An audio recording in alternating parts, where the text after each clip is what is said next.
Le 26 minutes sport. Score, Résultats, analyse, interview, Afrique, monde. l'information au centre de l'événement. Un rendez-vous hebdomadaire Pour développer l'actualité sportive africaine. 26 minutes sport. 26 minutes sport. Le sport dans tous ses états Sur Ifriqiya FM. sur Ifriqiya FM. Salutations l'Afrique, Salama, Nagadef, Ndjaraman, Ayo, Boto, à tous les auditeurs de Ifriqiya FM, la voix africaine faite par des Africains pour les Africains. Mes sœurs et frères, bienvenue dans 26 minutes sport, votre émission dédiée à l'actualité du sport africain en profondeur et sans détour. Aujourd'hui, nous mettrons un coup de projecteur sur 3 sujets majeurs qui font vibrer le continent. Le basketball africain avec Malik Dahou. Malik Dahou, pour vous rappeler, mes amis, il est expert du basketball africain, ex-international ivoirien. Il est le spécialiste sans détour du basketball africain. Ensuite, focus sur la nomination du coach Aliou Cissé à la tête de la Libye, l'ancien star des Lions de la Teranga, l'ancien entraîneur des Lions de la Teranga, Aliou Cissé. Il sera, lui, l'entraîneur principal de cette équipe nationale libyenne. Enfin, direction la Mauritanie, où la Fédération internationale de football FIFA vient d'inaugurer son académie, un projet qui peut, on va dire, transformer la formation dans le pays des Morabitoun. Restez avec nous, mes sœurs et frères, et restez connectés pour avoir les informations de Ifriqiya FM en direct. On va vous parler du basketball, le basketball africain. Avec nous, Malik Dahou. Pour vous rappeler, Malik, il est expert du basketball africain. Il est ivoirien, ex-international. Il est avec nous. Bonjour Malik, parle-nous de, on va dire, de la NBA Academy, qui est là en Afrique actuellement. Bonjour Walid et bonjour à tous les auditeurs d'Ifriqiya FM. Alors, pour la NBA Academy qui va se produire, c'est un match d'exhibition, hein, ce n'est pas un match de compétition. C'est un match d'exhibition qui va leur permettre d'avoir une fenêtre, une opportunité pour se faire voir. Et dans la QV actuelle, on va dire que il y a Arginaldo Neto, un jeune Angolais qui émerge un tout petit peu. Mais globalement, la QV de cette année est un peu moins forte que la QV des 2 dernières saisons. Cependant, d'ici jusqu'au play-off en Afrique du Sud, il y a des joueurs qui vont peut-être émerger. Malik, on aimerait bien savoir, et la BA Forer, c'est quoi ce projet exactement? La BA4, c'est quoi ce projet? On aimerait bien avoir des explications sur ce projet-là. La BAL Forer est une opportunité qui donne la possibilité aux jeunes filles sur le continent de pouvoir se montrer. Et aujourd'hui, voilà, faut comprendre que c'est un défi. C'est un défi parce qu'en Afrique, voir un petit garçon aller jouer dehors en short, c'est toujours intéressant, mais pour une fille, c'est compliqué. Donc les défis sont à la fois sociétaux et sportifs. Et je pense que plus on aura ce genre d'opportunités, plus le basket féminin va se développer en Afrique, parce que ce qui manque aujourd'hui, ce sont des compétitions africaines, des compétitions avec un niveau assez relevé, qui vont permettre justement à ces jeunes filles de jouer et de se faire voir. Donc les championnats locaux en Afrique doivent absolument obliger les clubs à avoir une section féminine. Et plus on aura de filles, mieux on aura une élite aussi déterminante. Aussi, on aimerait bien avoir... là, on sait que les Forever d'Angola ont gagné la Women Cup de basketball. Comment tu analyses cette victoire des Angolaises face aux Égyptiennes? Ben justement, le Ferroviario de Maputo qui a remporté la WBLA a remporté ce championnat-là sur la base de sa défense, parce qu'aujourd'hui, ne nous leurrons pas, le basket est devenu un sport où tout le monde tire à 3 points. Si vous êtes à droit, vous gagnez. Si vous n'êtes pas à droit, vous perdez. Et là, les Égyptiennes de Al-Ali, pour moi, ont trop abusé du tir à 3 points. Elles étaient à 19% de réussite à 3 points. Ça ne suffit pas pour gagner des matchs. Le Ferroviario a bien défendu, très bien défendu sur la ligne extérieure. Et le Ferroviario, avec les rebonds plus la contre-attaque, a été mortel pour le Al-Ali. Voilà, pour moi, c'était ça la clé de la victoire. Maintenant, le niveau du basket féminin, il est en train d'évoluer en Afrique. le prochain Afrobasket qui aura lieu en Côte d'Ivoire sera d'un très très bon niveau. Soyons patients, laissons-les jouer, laissons-les se développer. Et je pense aussi que les questions qui touchent à la naturalisation de certaines joueuses qui viennent sur le continent pour aider nos sélections, ça ne peut qu'aller dans ce sens-là de l'amélioration. Autre chose, il faut aussi que les coachs, notamment ceux qui travaillent dans le domaine féminin, soient un peu plus formés parce que coacher des filles et coacher des garçons, ce n'est pas facile. Même pour des filles qui coachent des filles, ce n'est pas toujours évident. Donc, il faut aussi faire un travail à ce niveau. Malik, quels sont les prochains rendez-vous du basketball africain qui méritent une attention particulière? Le prochain grand rendez-vous, c'est la BAL qui commence dès le 5 avril. Après, les autres conférences suivront. Et puis, on aura fin juillet, début août, l'Afrobasket féminin en Côte d'Ivoire. Et puis, à partir du 12 août, l'Afrobasket masculin en Angola. Voilà, ce sont là les grands rendez-vous du basket africain cette année. Toi, l'expert, est-ce que tu vois qu'il y a vraiment une évolution significative du basketball africain ces derniers temps? Le basket africain évolue. Ça, c'est clair. Le basket africain évolue. Les joueurs évoluent. La formation aussi se passe très bien parce que la FIBA a un gros volet formation. La BAL a un gros volet formation. Le gros problème au niveau du basket africain aujourd'hui, c'est la professionnalisation des clubs, une organisation professionnelle des clubs où le club a un compte bancaire dédié qui ne se confond pas avec le compte bancaire du président du club. Voilà, ça, ce sont des axes à améliorer. Les installations qui manquent parce que aujourd'hui nos jeunes jouent sur du bitume et ça, c'est difficile. Il faut aussi des infrastructures pour aider à avancer. Mais on a des clubs qui, petit à petit, sont en train de se professionnaliser. Ça va prendre du temps, mais on est sur la bonne voie. On aimerait bien, Malik, si tu veux rajouter quelque chose pour les auditeurs de Ifriqiya FM, ça va nous faire plaisir, Malik. Alors, comme dernier mot, voilà, je salue tous les auditeurs d'Ifriqiya FM partout dans le monde entier. Continuez d'écouter, continuez de soutenir cette chaîne.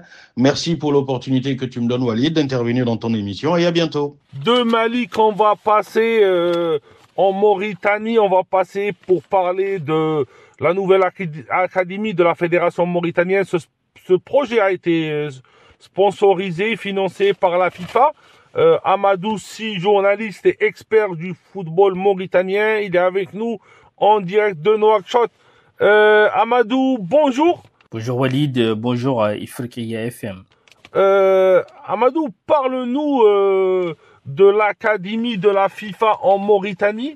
La FIFA a inauguré la Mauritanian Talent Academy ce 25 février 2025 à Nouakchott. Il s'agit d'une première en Afrique pour ce programme qui s'inscrit dans le cadre des objectifs stratégiques de l'instance fêtière du football et qui vise à créer 75 Talent Academy à travers le monde. À cette occasion, Nouakchott a vu défiler des légendes du football, une pléthore de dirigeants de fédérations issus des 4 coins du monde, entre autres invités. La Talent Academy fait suite à l'expérimentation du programme de développement des talents de la FIFA que dirige l'ancien coach emblématique d'Arsenal, Arsène Wenger. L'ambition affichée est de permettre à chaque jeune joueur d'avoir une chance d'être repéré et encadré. Naturellement, la scène footballistique mauritanienne attend de l'académie nouvelle, bâtie sur ce qui s'appelait jusqu'ici Académie FFRIM, qu'elle ratisse plus large et plus particulièrement en faisant de la détection au-delà de la capitale. Outre les ressources matérielles importantes, l'académie va désormais voir ses ressources humaines renforcées. La FIFA va en effet dépêcher des coachs qui, en plus de veiller au bon fonctionnement du programme, auront aussi pour mission d'assurer des formations continues au profit des techniciens locaux. Aussi, on aimerait bien savoir comment tu vois l'impact sur le football local, ce projet de l'Académie de la Fédération internationale de football. La Mauritanie est encore une jeune nation du football. L'établissement de cette académie a mis un coup de projecteur sur le football mauritanien. Il va de soi que cela pourrait attirer le regard de potentiels investisseurs et recruteurs. Le talent, ce n'est pas ce qui manque par ici. Pour ce qui est du stade Cheikh Ould Beidia, sa capacité va doubler avec le projet d'agrandissement présenté, plus les tribunes couvertes et les commodités additionnelles peuvent être de nature à favoriser l'accueil de compétitions continentales ou régionales. La cerise sur le gâteau, ce serait la pose d'une pelouse naturelle. Je ne sais pas encore si c'est prévu, mais c'est souhaitable. Toi qui connais vraiment le contexte, qui fait vraiment le tour, soit de la sélection, des sélections, ou plutôt du championnat, quels sont les défis de ce genre de projet en Mauritanie? Passer l'euphorie du moment, l'heure sera au travail. La nature de la gestion de l'académie et l'implication des techniciens locaux pourra influencer la manière dont les futurs jeunes joueurs mauritaniens seront formés. Notre football fonctionne essentiellement avec des entraîneurs autodidactes et souvent dépourvus de moyens. Heureusement, des formations ont lieu régulièrement ces dernières années. Il faudrait que ces nouveaux titulaires de licence CAF, tout niveau confondu, puissent être mis à contribution de manière efficace. Aussi, que peut faire ce centre pour le football local mauritanien? Le centre pourra jouer un rôle moteur en complément du travail de la direction technique nationale. Le défi reste le désenclavement footballistique de certaines zones du pays, souvent éloignées de plusieurs centaines de kilomètres de la capitale. Les méthodes et outils peuvent être partagés avec les projets d'académie et écoles de football qui fleurissent ici et là à travers le pays. Une question pour les gens, les spécialistes vont la poser. Quel système de formation a été proposé pour former les jeunes Mauritaniens au sein de l'académie de la FIFA? On n'en sait pas encore grand-chose sur le curricula qui sera proposé. On notera simplement que la FIFA et la FFM ont réaffirmé leur volonté de lier sport et études et de donner finalement un environnement propice au développement des talents. On peut imaginer un format qui permettrait à tous les jeunes de la Mauritanian Talent Academy, qu'ils soient licenciés de clubs, s'entraînant ainsi la semaine avec le centre et jouant le week-end avec leur club. Ce serait en plus, mais pour le moment, seul Nouakchott Academy Football a eu cette faveur. Alors, la réussite, elle sera là, Amadou? Écoute, ce qui vient d'être lancé, c'est un programme de formation des jeunes. Leur développement prendra du temps et il n'y a aucune garantie de réussite. Toutefois, on espère qu'il sera un catalyseur pour accélérer la détection et l'encadrement des pépites qui font de la magie avec un ballon de football tous les après-midi à chaque coin de rue et partout en Mauritanie. Mais évidemment, l'attente ultime, c'est de voir les clubs sortir de l'amateurisme et le désert économique à travers la post-formation de ces jeunes qui viendraient de l'académie. Et leur développement au sein des clubs permettra aussi d'alimenter une certaine économie. Au-delà, il va de soi que les talents qui s'illustrent au sein de l'académie puis au niveau des clubs vont aussi fournir les différentes équipes nationales, hommes comme dames. Que pensent les observateurs de ce projet-là? De nombreux observateurs pensent que cette Mauritanian Talent Academy sera un éléphant blanc. C'est encore peut-être trop prématuré de le dire, mais à charge aux responsables de cette académie, aussi bien au niveau administratif que technique, de prouver le contraire à travers une gestion axée sur les résultats. Naturellement, ça prendra du temps pour qu'il y ait des changements tangibles, mais on dira que pour le moment, l'heure reste à l'optimisme. Amadou, merci d'être avec nous, on te remercie. Merci Africa FM, Ndiarama, à bientôt.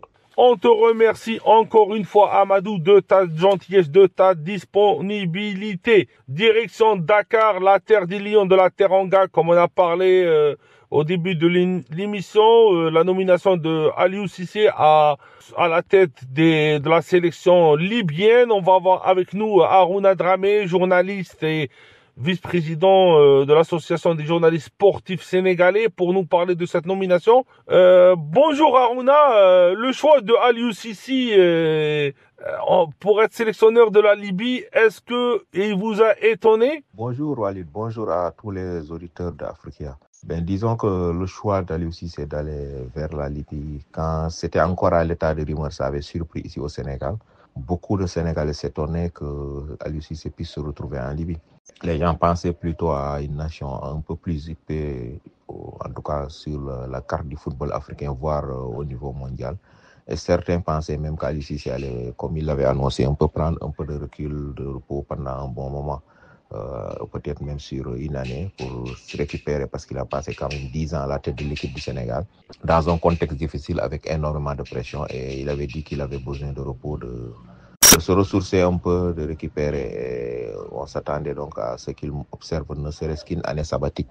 Et là, ça a été une surprise de le voir retourner aussi rapidement sur un banc de touche, et plus particulièrement en Libye, parce que les Sénégalais ont une certaine perception de la Libye, c'est que c'est un pays instable où il y a la guerre et tout.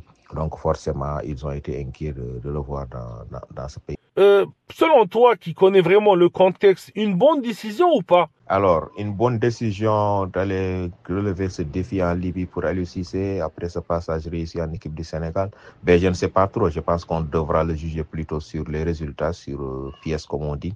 Mais je pense quand même que c'est un très gros défi. Nul n'ignore que le Sénégal, il avait un potentiel des joueurs de niveau mondial qu'il avait sous la main, ce qui lui facilitait forcément la tâche. Quand vous avez des joueurs de la classe de Sadio Mané, Kalidou Koulibaly, Edouard Mendy, qui ont remporté de grands championnats, qui ont remporté la Ligue des Champions, champion d'Italie ou champion d'Angleterre. Forcément, vous avez quelque chose de plus par rapport à vos adversaires, par rapport à toutes les autres sélections contre lesquelles vous êtes confrontés.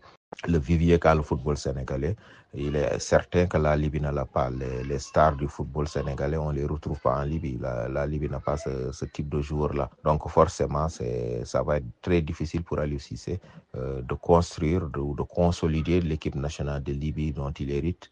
Maintenant, c'est le football, tout reste possible. Peut-être qu'il va miser sur l'aspect équipe, l'aspect des joueurs qui sont peut-être d'un standing moyen, qu'il va chercher à faire grandir, à créer une dynamique au sein de cette sélection de la Libye pour pouvoir faire ses résultats.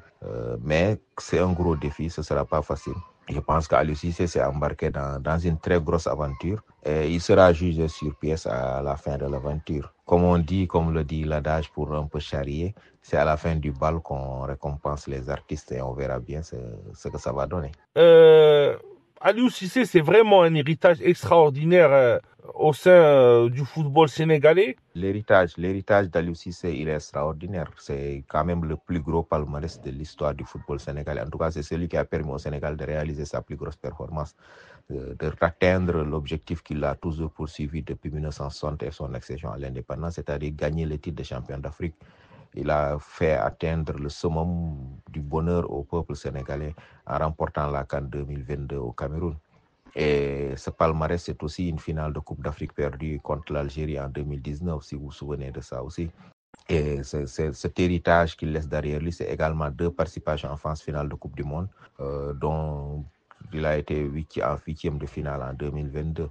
Donc en 2018 déjà, il était en Russie. Le Sénégal, malheureusement, avait été éliminé au premier tour au calcul. Si vous vous souvenez, c'est par rapport au nombre de cartons jaunes que le Japon avait devancé le Sénégal, donc au classement fair play. Et là, pour 2022, Aliou avait réussi à hisser son équipe jusqu'en huitième de finale. Malheureusement, il n'avait pas atteint l'objectif qui était de rééditer l'exploit de 2002, la première qualification du Sénégal en Coupe du Monde, où l'équipe avait atteint les quarts de finale. Mais il y a un héritage, une sélection qui compte sur la scène africaine, qui a été pendant un peu plus de 3 ans première au classement africain, en tout cas au niveau du classement de la FIFA, au niveau africain. Le Sénégal a occupé cette place-là pendant plus de 3 ans et demi, et très exactement. Et donc ça, c'est Aliou Cissé qui a réussi cette performance, à bâtir une équipe du Sénégal qui compte, qui à chaque phase finale de CAN est considérée comme parmi les favoris. Et donc c'est cet héritage qu'il laisse, c'est une belle image que les Sénégalais garderont de son travail à la tête de l'équipe nationale du Sénégal. Je pense que ce sera dans l'histoire l'un des plus grands sélectionneurs de cette équipe du Sénégal-là. Et ça, qu'il aille en Libye ou ailleurs, ça ne changera absolument pas cette perception que les Sénégalais ont du travail. Comment tu vois cela, Aruna? Comme je l'ai dit un peu plus haut, compte tenu du contexte footballistique et politique que connaît la Libye, Je pense que les défis sont énormes pour Aliou Cissé. La Libye, c'est un championnat peut-être pas aussi régulier. Donc forcément, il y a ce contexte-là qui est lourd, mais aussi sportivement, et pour ne pas dire footballistiquement, c'est un pays instable. Donc Aliou Cissé aura forcément du mal à bien dérouler sa mission, même si on l'espère pour lui, on espère pour la sélection nationale de Libye, pour le peuple libyen. Les résultats que les autorités, les responsables du football libyen escomptent pouvoir réussir avec lui, compte tenu de son expérience, de son vécu avec l'équipe du Sénégal. On espère pour lui qu'il pourra les atteindre. C'est un défi majeur auquel il fait face, pour ne pas dire que c'est des défis, parce que les défis sécuritaires seront un aspect important de cette équipe-là. On a vu que tous les pays qui ont été joués en Libye, à un moment donné, il y a eu des problèmes. Récemment, vous avez vu l'expérience du Bénin, l'expérience du Nigeria, qui a même dû rebrousser chemin sans jouer, compte tenu des circonstances, compte tenu du contexte sécuritaire. Et finalement, la CAF a donné la victoire sur tapis vert à cette équipe du Nigeria-là, qui a été très mal accueillie en Libye. Donc le contexte est lourd, le contexte politique est lourd, le contexte footballistique est très délicat. On espère qu'il pourra travailler, parce que c'est pas évident de pouvoir faire le travail nécessaire, bâtir une sélection, être compétitif, jouer, avoir les bons joueurs qui ne participent pas tout le temps en championnat régulier, dans un pays qui sort de tant d'années de guerre, dans un pays où l'instabilité est toujours au rendez-vous. Même si les moyens sont là pour pouvoir faire le travail, le contexte est difficile et ne s'y prête véritablement pas. Mais bon, on sait qu'Aliou Cissé aime les défis. Seulement là, il fait face à un défi d'une extrême délicatesse. On ne peut que prier pour lui et espérer qu'il puisse arriver à atteindre les résultats qui sont attendus. Ton point de vue, moi, j'aimerais bien avoir ton point de vue sur ce sujet-là. En tout cas, mon point de vue est qu'il a les moyens pour atteindre les objectifs fixés. En tout cas, au plan de la compétence, de la capacité à manager les hommes, à gérer les situations difficiles. Maintenant, c'est un nouveau pays qu'il découvre, un football bien différent de celui du Sénégal, un contexte très différent. C'est ce qui veut dire qu'au regard de ce qui se fait en Afrique, il ne sera pas dans les meilleures conditions de travail, très certainement, en tout cas sur le plan sportif, parce qu'il faut avoir un championnat régulier, avoir des joueurs de qualité un peu partout pour pouvoir aller les chercher et faire le travail. Et là, je pense que ces moyens-là, ce travail de base-là, Aliou Cissé ne pourra pas l'avoir comme il l'aurait souhaité. Le Sénégal avait un cadre parfait, un système d'organisation très perfectionné, des dirigeants très au fait de ce qui se fait de mieux dans le monde, des joueurs de très grande qualité. Et là, il ne retrouvera certainement pas cette organisation-là au niveau de la Libye. Parce qu'administrativement et sur le plan de la logistique, on peut dire que depuis 20-25 ans, le Sénégal a quand même franchi un palier. Aliou Cissé a été toujours mis dans les meilleures conditions avec l'équipe du Sénégal. Je ne connais pas véritablement le contexte du football libyen pour n'avoir pas été dans ce pays-là depuis une quinzaine d'années. Mon dernier séjour en Libye remonte à l'Afrobasket en 2009. Mais le fait est que la Libye est un pays déchiré, ça tout le monde le sait. Et donc, avec quels moyens réussir avec la sélection libyenne, c'est la grande équation à laquelle Aliou Cissé devra répondre.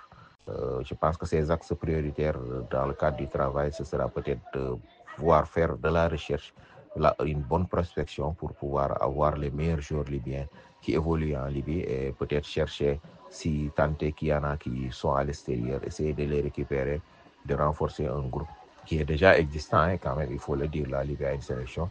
Maintenant, comment faire pour créer cette osmose-là, cette cohésion qui va avec, et essayer d'avoir les moyens qu'il faut pour pouvoir travailler dans le contexte actuel de la Libye. Je pense que ce sera là la grande question, le grand défi qui attend. Est-ce que tu penses que cette nomination affectera son image de leader, d'entraîneur qui a tout gagné? Alors, je ne pense pas que cette nomination puisse affecter son avenir en tant qu'entraîneur. C'est juste un défi, un passage dans sa carrière. Il est encore jeune. Aliou Cissé a tout juste en 2025, il aura, d'ici la fin de l'année, 50 ans. Donc, il a largement le temps, il a l'avenir devant lui. Il peut encore avoir d'autres challenges à peut-être remplir dans sa future carrière d'entraîneur. Parce que là, pour moi, la Libye, c'est une étape, c'est juste une étape qu'il va essayer de relever avec des défis qui sont quand même assez importants. Peut-être que ça aura une influence sur son futur en fonction des résultats qu'il va réaliser. S'il réussit à décrocher tous les objectifs accrochés à son tableau de chasse, tout ce que la fédération libyenne attend de lui, qui est particulièrement la qualification à la CAN en 2027, parce que je pense que l'objectif qui a été fixé dans son contrat, qualification à la CAN 2027 déjà, s'il arrive à atteindre cet objectif-là, il aura réussi en partie sa mission.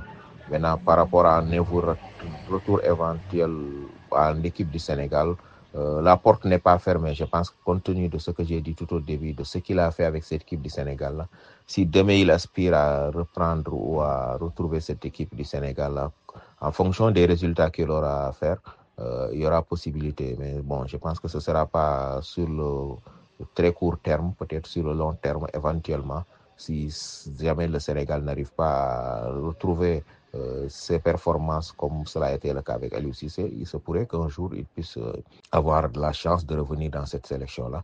Mais ce sera certainement sur le long terme, pas dans l'immédiat.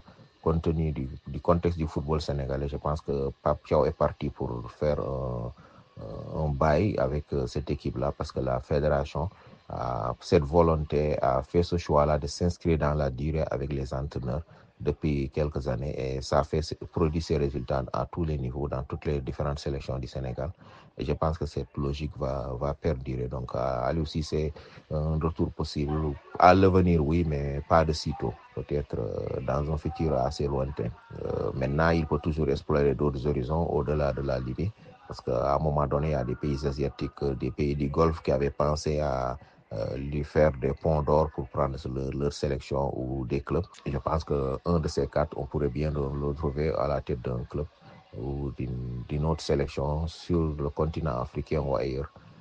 C'est une éventualité qu'il ne faut pas Aussi, est-ce que tu vois pas que cette nomination montre qu'il y a une mode en Afrique de prendre des sélectionneurs africains? Ben forcément, quand Aliou Cissé se retrouve après avoir quitté et vécu tout ce qu'il a vécu avec le Sénégal à la tête de la Libye, quand vous avez vu que les Comores, Amour a pu faire des performances et ensuite se retrouver en Mauritanie, je pense que ça montre la qualité des entraîneurs africains. On voit des frères Ibengue qui sont un peu partout et qui font des résultats. Dans le cas du Sénégal, ce n'est pas une nouveauté. On a vu Amara Traoré, qui a été ancien sélectionneur du Sénégal, qui a dirigé Orea et Kalouma en Guinée en club. Lamine Ndiaye aussi, qui a été adjoint de Kasper Zak à la tête de l'équipe du Sénégal et puis qui a dirigé cette équipe-là pendant un certain temps, se retrouver au TP Mazembe après avoir fait le canon de Yaoundé. Je pense que ça tourne.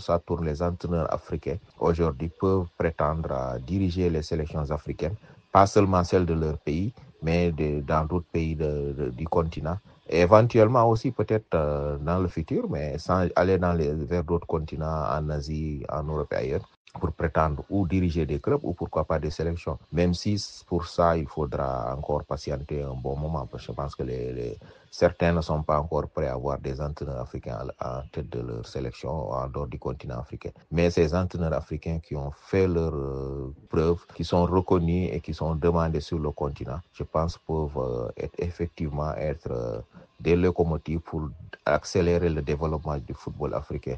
J'aurais bien voulu voir l'entraîneur de l'Algérie demain diriger la sélection de Côte d'Ivoire ou du Sénégal, comme ça a été le cas à un moment donné avec Fabri Lamouchi.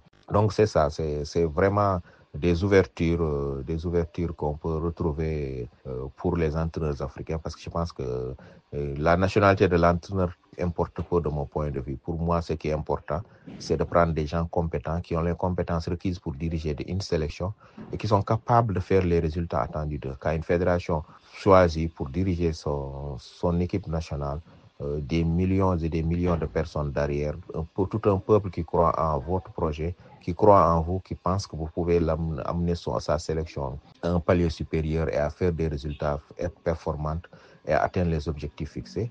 Ben, je pense que c'est ça le plus important. Ce n'est pas la nationalité qui importe. Pour moi, c'est vraiment la qualité et la compétence de ces entraîneurs africains-là qui aujourd'hui ont fait leurs preuves et montré qu'ils sont capables de diriger les équipes africaines. Moi, je pense qu'on doit tourner la page des sorciers blancs, de ces mercenaires qui nous viennent d'Europe ou d'autres continents comme l'Amérique du Sud, qui demandent de très gros salaires. Les États et les fédérations s'asseignent pour les traiter salarialement de la meilleure manière possible. Ils encaissent l'argent et derrière, les résultats ne suivent pas, ils s'en vont.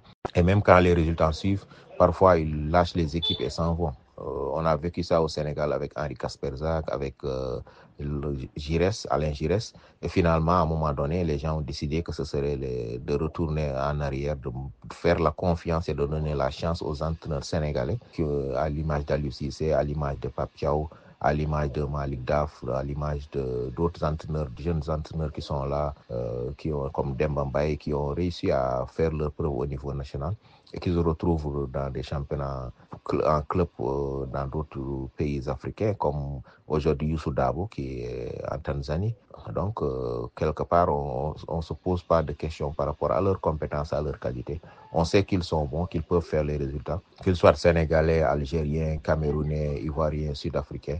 L'important, c'est leurs compétences et la capacité qu'ils ont à tirer vers le haut les sélections qui sont mises à leur disposition et qu'ils puissent faire les résultats et satisfaire les fédérations qui les choisissent. D'autant plus qu'ils sont moins chers que les entraîneurs étrangers qui viennent d'autres continents, les entraîneurs européens particulièrement, et qui, à qualité égale, ils ne sont pas financièrement au-dessus de ces entraîneurs-là. Donc, autant choisir les Africains s'ils ont les compétences et les capacités de nous aider à réaliser les résultats qu'on espère et derrière lesquels nos sélections courent. Aruna, si tu veux rajouter quelque chose, un dernier mot, et ça sera super s'il sera en Wolof. Di leen gërëm, di leen ñaanal yàlla, ñoo ngi dugg ci weerum koor Ramadan Kareem, di leen ne kooru jàmm, et puis yàlla na yàlla may ñu fekkee ay koor yu bare bare. Maa ngi leen di gërëm, di leen sant, di leen naa ba semaine prochaine. Merci Aruna Dramé, Aruna, de ta gentillesse, de ton expertise. C'est ainsi que se termine cette émission de 26 minutes sport entre basket et football. On remercie tous nos experts d'être avec nous. Merci aux auditeurs de partout.